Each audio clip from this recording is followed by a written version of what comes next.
जिल्हा परिषदेच्या शाळांमध्ये विद्यार्थ्यांचा सर्वांगीण विकास, भारती कोळी यांचे वक्तव्य। एक पेड़ मां के नाम उपक्रमांतर्गत राजाराम विद्यालयात वृक्षारोपण। जिल्हा परिषदेच्या प्राथमिक शाळांमध्ये विद्यार्थ्यांचा सर्वांगीण विकास साधण्याबरोबर त्यांच्या गुणवत्ता वाढीसाठी शिक्षक विशेष परिश्रम घेत आहेत। यामुळे अनेक विद्यार्थी विविध परीक्षांमध्ये उल्लेखनीय यश मिळवत आहेत। याकरता पालकांनी आपल्या पाल्यांचा प्रवेश जिल्हा परिषदेच्या प्राथमिक शाळेत घ्यावा असं आवाहन शिरोळ पंचायत समितीच्या गट शिक्षणाधिकारी सौ भारती कोळी यांनी केलंय। एक पेड़ मां के नाम उपक्रमांतर्गत येथील राजाराम विद्यालय नंबर 2 या शाळेत गट शिक्षणाधिकारी भारती कोळी यांच्या हस्ते वृक्षारोपण करण्यात आलं। यावेळी त्यांनी उपस्थितांना मार्गदर्शन केलंय। उपस्थित मान्यवरांच्या हस्ते शाळेतील प्रांगणात विविध झाडांचं वृक्षारोपण करण्यात आलं।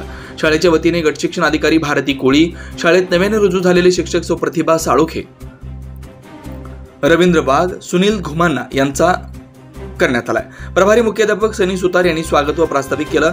शालेय व्यवस्थापन समितीचे अध्यक्ष सर्जेराव कांबळे, सदस्य व पत्रकार चंद्रकांत भाट यांनी मनोगत व्यक्त केलंय। अध्यापिका त्रिशला येळगुडे यांनी आभार मानलेत। या प्रसंगी पत्रकार बाळासाहेब कांबळे, सेवानिवृत्त अध्यापक वसंत जाधव, शालेय व्यवस्थापन समितीच्या उपाध्यक्षा शीतल जगदाळे, सदस्य प्रियांका इंगळे, भाग्यश्री चव्हाण, मारुती जाधव, सुरेश गावडे, राहुल भोसले यांच्यासह विद्यार्थी मोठ्या संख्येने उपस्थित होते।